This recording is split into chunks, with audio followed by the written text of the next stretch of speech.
Dans cet exercice, on a une famille d'équations, 2x² moins 5x plus c, qui dépend donc de ce paramètre c.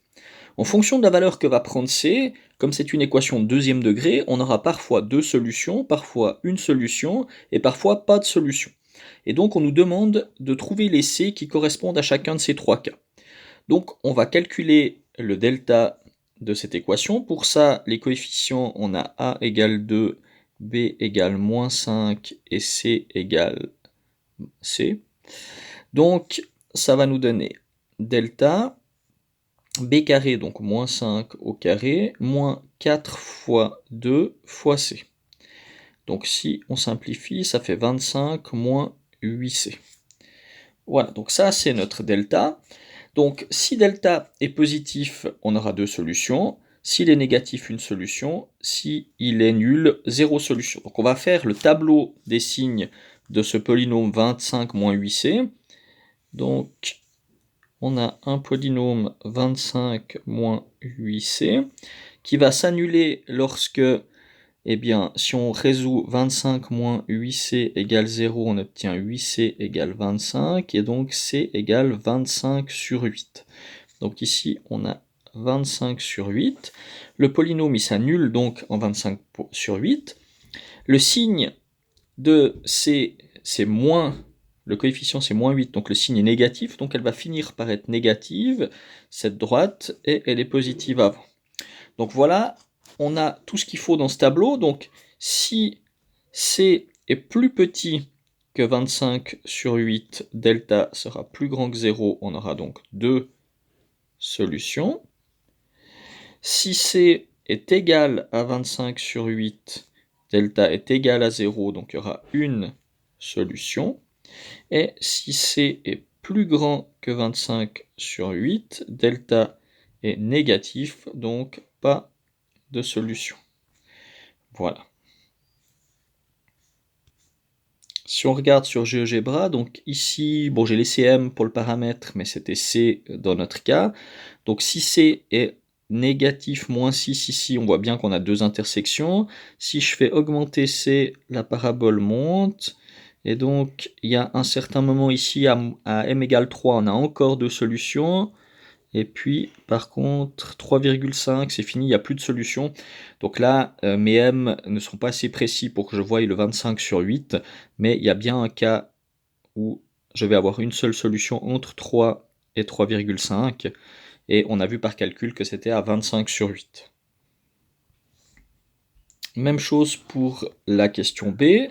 Cette fois, on a ax carré plus 4x moins 3 qui doit être égal à 0. Donc, calculons delta. B carré, ça fera donc 16, moins 4 fois a fois moins 3. Donc, ça nous fait 16 plus 12a.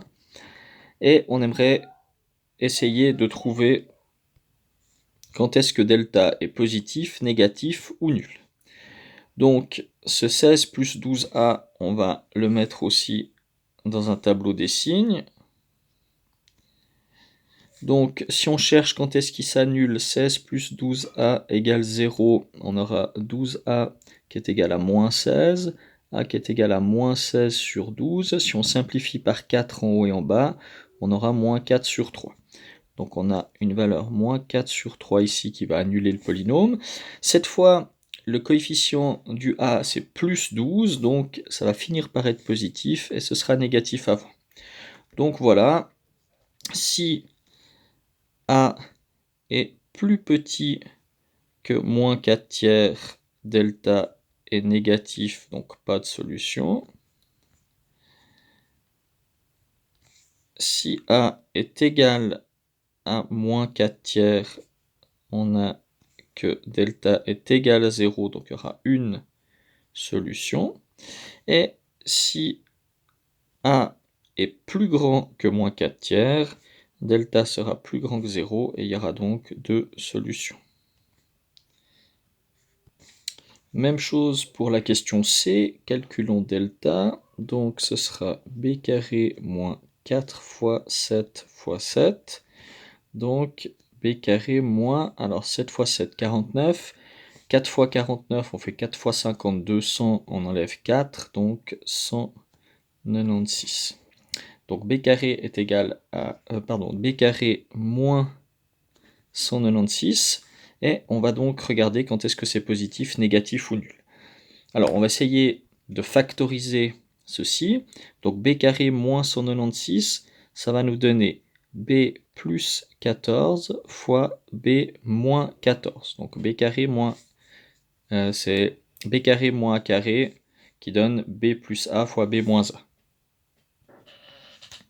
Donc on va faire le tableau des signes pour b carré moins 196.